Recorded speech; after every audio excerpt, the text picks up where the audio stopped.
Iya, yang tadi naik sama gua nih, iya, cewek yang ada di foto bengkel tersebut. Mas yang bener aja, yang di foto itu orangnya sudah meninggal dan baru dikuburkan.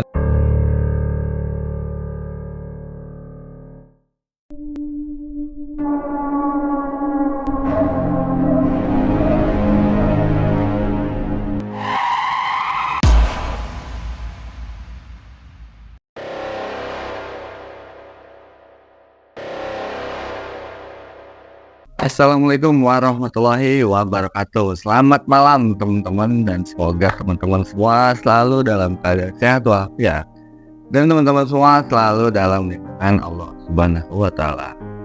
Terima kasih sudah menonton video ini dan mengklik videonya. Sekali lagi saya mengucapkan banyak-banyak terima kasih, dan yang baru menonton saya ucapkan selamat datang. Semoga suka dengan cerita ini. Buat yang belum subscribe juga jangan lupa yuk kita klik tombol subscribe ya, biar saya sama tim semakin semangat menyajikan video-video yang lebih berkualitas dari video-video sebelumnya. Pada hari ini kami mendapat kiriman sebuah cerita lagi dari tetangga saya, yang memang beliau udah saya coba buat undang bercerita. Beliau ini tidak bisa hadir karena kesibukan yang selalu seperti biasa lah, mencari cuan ya.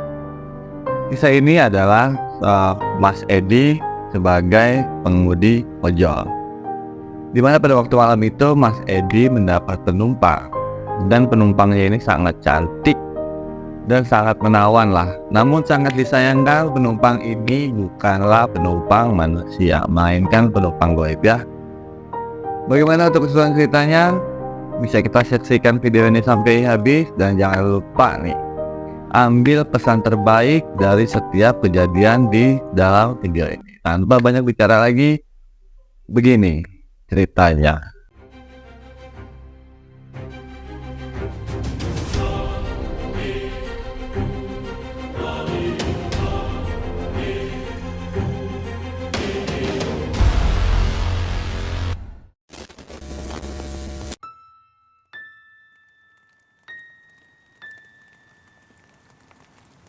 Mas Edi yang sehari-harinya busy dengan mencari uang, mencari nafkah sebagai ojek online, ini dihampiri oleh pengalaman mistisnya.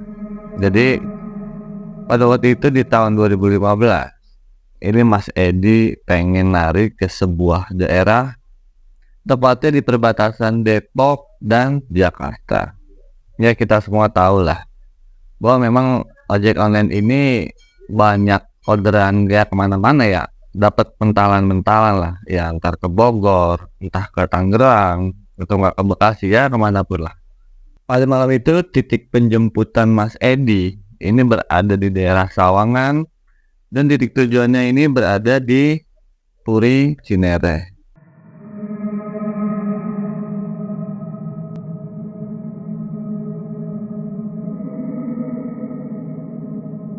Dan memang di Puri Cinere itu kebetulan dekat rumah saya ya. Saya tahu betul gimana lokasi tersebut. Jadi memang di lokasi tersebut ada sebuah danau ya. Danau ini ya cukup luas, dan di situ ada beberapa tempat makan ya, bagus lah untuk kita nikmati. Namun di malam itu Mas Edi tidak mempunyai firasat apa-apa, karena memang kebetulan juga Mas Edi ini mendapat lemparan dari Bogor turun ke arah Sawangan, dan dari Sawangan ini jadi Mas Edi dapat orderan lagi buat menuju ke Puri Cinere. Di malam itu saat Mas Edi ini sedang santai menikmati kopi dengan rokoknya, ini tiba-tiba ada orderan masuk. Sontak Mas Edi pada malam itu memang kebetulan tinggal di dekat rumah kan. Kebetulan ya pikirannya sekalian gue jalan balik nih, alhamdulillah dapat orderan arah pulang. Pas sampai Sawangan itu Mas Edi tidak ada firasat apa-apa. Setelah orderan ini masuk, Mas Edi terima orderannya dan jemputlah si wanita tersebut. Waktu penjemputan Mas Edi bercerita ini, wanita ini tidak banyak omong dan memang selalu menundukkan wajahnya. Seperti ya tidak mau menunjukkan wajah lah, tapi memang Mas Edi ini melihat betul paras dari wanita ini, memiliki paras yang amat cantik, namun cantiknya ini ada beberapa kejanggalan menurut pandangan Mas Edi. Mas Edi lihat waktu itu wanita ini seperti cantik, namun wajahnya ini pucat. Pucat ini ya seperti pucat orang sakit lah. Namun Mas Edi tidak mau berpikiran aneh, karena dia pikir ya yang penting nih gua arah pulang lah. Yang penting gue dapat tujuan ke sana dan seenggaknya balik gue ini nggak kosongan, ada isinya, niatnya begitu. Setelah beberapa lama wanita itu naik motor dan Mas Edi mencoba buat mengajak ngobrol wanita tersebut biar di perjalanan ini nggak terlalu jauh. Saat Mas Edi ngajak ngobrol wanita tersebut, wanita itu hanya berbicara seperlunya saja, cuman iya, cuman oh, cuman begitu saja, tidak banyak tanggapan atau tidak banyak respon. Tetap Mas Edi pun seketika mulailah timbul rasa curiga. Ketika Mas Edi ini nengok wanita tersebut melalui spion sepeda motornya, ini wanita tersebut seperti menggoyang-goyangkan kepalanya sendiri. Ya hanya kepalanya saja, badannya itu tidak ikut. Jadi hanya kepalanya saja begini, kayak gitu. Terus Mas Edi ini nanya, "Mbak, ngapain? Kepalanya pusing ya?" Langsung di detik itu juga, selang 2 detik lah, mbak-mbak yang naik ini pun tertawa seperti tertawa rintihan kunti. Lantas semenjak itu Mas Edi rada gemetar lah badannya, ada merinding nih pada tubuh Mas Edi. Namun lagi-lagi Mas Edi mencoba buat berani dan mencoba untuk tanggung jawab sampai mengantarkan ke tempat tujuan tersebut. Kurang lama itu perjalanan menurut Mas Edi kalau nggak salah 15-20 menitan lah, karena memang pada malam itu jam 10-an kalau nggak salah. Memang rute dari Sawangan ke Puri ini dekat ya, nggak terlalu jauh lah. Kita bisa lewat lurusan apa tuh namanya, Kubamas, tembusan Cinere, dan dari Cinere ini tidak jauh ke Puri Cinere. Setelah itu Mas Edi sampailah ke sebuah titik tujuan dan si mbak-mbak penumpang ini tiba-tiba berbicara kepada Mas Edi. Mbak-mbak ini berbicara begini, "Mas, tunggu sini, saya nanti balik lagi." Mas Edi pun langsung mengiyakan omongan si mbak-mbak ini. Namun itu kurang lebih Mas Edi menunggu selama 1 jam lah. Jadi mbak-mbaknya ini setelah berbicara seperti itu, dia jalan masuklah sebuah perumahan.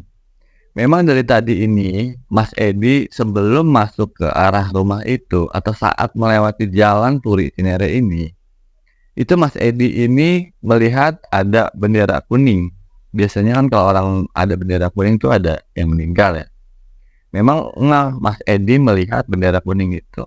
Kurang lebih 1 jam atau 45 menit gitu, Mas Edi menunggu kok wanita ini nggak keluar-keluar. Ini kenapa ya? Tadi perasaan iya aja. Nah cuman Mas Edi ini nggak lihat ya, nggak lihat si penumpang ini menuju ke rumahnya jalan atau gimana. Karena Mas Edi ini cuman iya aja. Terus Mas Edi menghentikan pemberhentian pada aplikasinya dan lanjut main handphone. Hanya mengiyakan saja, tidak wanita ini jalan atau terbang atau gimana, Mas Edi ini enggak. Setelah lama itu Mas Edi pun sontak berinisiatif buat menyusul mbak-mbak tersebut. Karena udah lumayan lama nunggu kok nggak muncul-muncul. Akhirnya berinisiatif lah buat mau masuk ke tempat rumah yang mbak itu tuju. Karena emang udah kelamaan dan karena udah malam juga, Mas Edi ini pengen buru-buru pulang. Namun belum ada transaksi atau belum ada bayaran dari penumpang sehingga Mas Edi ini nungguin. Dan Mas Edi ini pun cobalah buat berinisiatif masuk ke dalam tempat si Mbak ini turun. Mas Edi ini jalan masuk ke dalam. Betapa kagetnya Mas Edi, di situ ada satu buah rumah yang sedang mengadakan tahlilan, atau biasanya kalau orang kita nih ngadain pengajian orang meninggal lah. Pas di situ Mas Edi lewati rumah tersebut, dan Mas Edi ini melihat ada satu buah foto bingkai seperti bingkai wanita itu. Persis sekali foto pada bingkai itu sama wanita yang numpang ke motornya Mas Edi. Ketika Mas Edi lihat bingkai itu, Mas Edi pun sontak langsung lemas. Malam itu juga langsung pada lemas dengkulnya. Di situ Mas Edi langsung duduk, melongo, bengong, cengong langsung.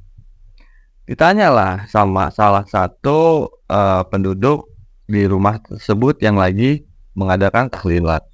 Mas Edi ini ditanya, "Mas, kenapa Mas? Kayaknya capek bener romannya. Ayo Mas, sini Mas, duduk Mas, masuk Mas. Ini ngopi-ngopi, keteh-keteh, kue-kue." Digituin lah sama salah satu warga di rumah itu. Dan Mas Edi ini pun duduk lalu menyeruput kopi yang udah dikejain, yang udah diseduh di situ, dan sambil duduk sempat berpikir bahwa apa iya yang tadi naik sama gua nih, apa iya cewek yang ada di foto bingkai tersebut. Dan mulai aja, jadi salah satu saudara pemilik rumah ini keluar nanya, "Mas, kenapa Mas? Ini Bu, tadi ada yang naik pakai aplikasi salah satu online, dan drivernya saya Bu, dan saya anterlah sampai depan gang ini. Namun setelah saya tungguin kok nggak balik-balik. Memang siapa Mas orangnya?" Kata saudara yang penunggu rumah ini. "Orangnya itu Bu, yang ada di bingkai." Sontak dengan rasa sedikit amarah, saudaranya ini pun menegur Mas Edi. "Mas, yang bener aja. Yang di foto itu orangnya sudah meninggal dan baru dikuburkan ini 3 hari yang lalu. Dia sedang pengajiannya." Tapi Mas Edi pun kekeh ya. Mas Edi ini sangat ingat sekali bagaimana bentuk wajah dari penumpangnya ini. "Bener Bu, yang naik dengan saya ini itu yang ada di foto." Ya mau gimana pun Mas Edi ini pun memang kita tahu lah wajah yang naik dengan kita, sempat ngeliat di foto. Ya emang mau gimana pun juga, jadi Mas Edi ini pun ya mau tidak mau harus pasrah. Dan memang akhirnya ngobrol lah di situ sama si saudaranya ini. Ngobrol di situ, astagfirullahaladzim, ini ada apa ya? Kok saya dapet orderan gaib seperti ini? Dan saudaranya ini pun sempat nggak percaya, kok bisa sih hal gaib atau makhluk-makhluk lain ini order atau menggunakan handphone. Tapi menurut penuturan Mas Edi ini memang ini tuh terjadi, dan seketika itu dicek aplikasinya pun sama Mas Edi, dan ketika dicek sama Mas Edi ini hilang itu data untuk penjemputan dan tujuan ini tidak ada, kosong seperti tidak ada orderan. Langsung Mas Edi karena tidak punya bukti apa-apa langsunglah pasrah, dan ya udah Bu, saya izin sebentar untuk beristirahat di sini untuk menetralkan badan saya, karena mungkin malam itu Mas Edi shock ya. Mungkin malam itu akhirnya Mas Edi berbicara kepada saudaranya untuk beristirahat sebentar untuk menetralisir pikirannya. Mas Edi berpikiran begini, astagfirullahaladzim, kok bisa ya? Ini saya bawa penumpang yang sudah dikuburkan selama 3 hari yang lalu. Kok bisa ya saya dapat orderan begitu? Sempat pikiran ini terus mengganggu. Namun ini aneh bin nyata. Mas Edi benar-benar merasakan hal aneh pada saat narik malam. Kalau anak-anak bilang nih ngalong lah ya. Itu benar-benar terjadi kepada Mas Edi. Dan memang Mas Edi ini sempat mencium aroma-aroma parfum dari penumpangnya ini. Parfumnya ini agak aneh, seperti bau-bau kembang-kembang rupa gitu. Namun Mas Edi tidak terlalu menghiraukan ya, mungkin itu cuma hanya sekedar vakum, tidak terlalu takut. Saya pikir juga Mas Edi ini memang orangnya cukup berani. Dari beberapa fenomena-fenomena aneh, dari mulai penjemputan di jalan hingga sampai akhir tujuan, ini mendapat beberapa kali ciri-ciri penumpang aneh, namun tetap melanjutkan saja sampai ke tempat tujuan. Luar biasa sekali, saya mengasih 2 jempol untuk Mas Edi ini. Saat Mas Edi sedang menikmati kopi dan cemilannya di rumah itu, Mas Edi pun ngobrol sama salah satu warga yang sedang ikut pengajian di rumah tersebut. Mas Edi bilang begini, "Ya ampun, ini kali keduanya saya mendapat orderan gaib. Di malam pertama atau di waktu itu, di malam pertama kali saya mulai narik malam ini atau ngalong, saya mendapat gangguan lagi. Pada malam itu, Mas Edi mendapatkan orderan gaib, ya ini sama, cuman waktu itu bapak-bapak. Namun yang pada malam itu tidak begitu jelas. Hanya naik, turun, saat Mas Edi dimatiin kontak motor, entah ada keperluan apa, dan ketika Mas Edi nengok nih, si bapak-bapak ini hilang begitu aja. Entah kemana hilang, cepet sekali. Itu cuma hitungan berapa detik gitu, hilang si bapak ini. Dan kali keduanya saya mendapat lagi orderan gaib seperti ini. Ini ada apa ya dengan saya? Itu ngobrol sama warga setempat, dan warga itu pun menjawab, "Ya kita walau alam sih Pak. Ada teman saya juga dulu sering kok saat narik malam ini mendapat orderan-orderan kayak gitu, cuman ya alhamdulillahnya teman saya nggak kenal lagi. Semenjak beberapa hari ke depan saya pun nggak tahu. Mungkin ini hanya adanya interaksi kali, mungkin makhluk itu mau berinteraksi sama sampai ya, sampainya ini mungkin termasuk orang yang berani atau gimana, saya pun ya nggak tahu. Ya mungkin jadikan aja lah Mas sebagai pelajaran untuk narik malam pada saat ini. Mungkin di kedepannya Mas bisa kurangi, jangan terlalu malam pulangnya, mungkin begitu kata si warga yang sedang ikut pengajian tersebut. Setelah kurang lebih 30 menitan beristirahat di tempat itu, Mas Edi pun lanjut untuk pulang dan menceritakan kejadian malam ini kepada istrinya. Setelah diceritakan, istrinya pun menjawab, "Saya jujur, saya khawatir sudah larut gini, bapak kok belum pulang. Saya khawatir dengan bapak nih kenapa-napa di jalan. Saya hubungi bapak, saya coba telepon bapak dan bapak ini tidak mengangkat." Dan akhirnya Mas Edi pun mendapat sebuah pelajaran. Mungkin pelajarannya ini, dan atau bisa saya petik pelajaran dari kisah ini adalah, ini bukan menceritakan orang yang sudah meninggal ya teman-teman. Jadi mungkin ini adalah sebuah pesan untuk kita semua agar jangan bekerja nih terlalu malam. Itu karena memang ya nggak baik juga ya untuk kesehatan. Namun bagaimana dan apapun pendapat itu, mungkin teman-teman punya komentar, bisa diklik di kolom komentar. Itu saja yang bisa saya ringkas dari cerita ini. Terima kasih sudah menonton sampai akhir, dan jangan lupa untuk saksikan video-video selanjutnya dari Menyingkap Malam. Saya Oki dan tim pamit undur diri. Assalamualaikum warahmatullahi wabarakatuh. Menyingkap malam, malam hari jangan kemana-mana.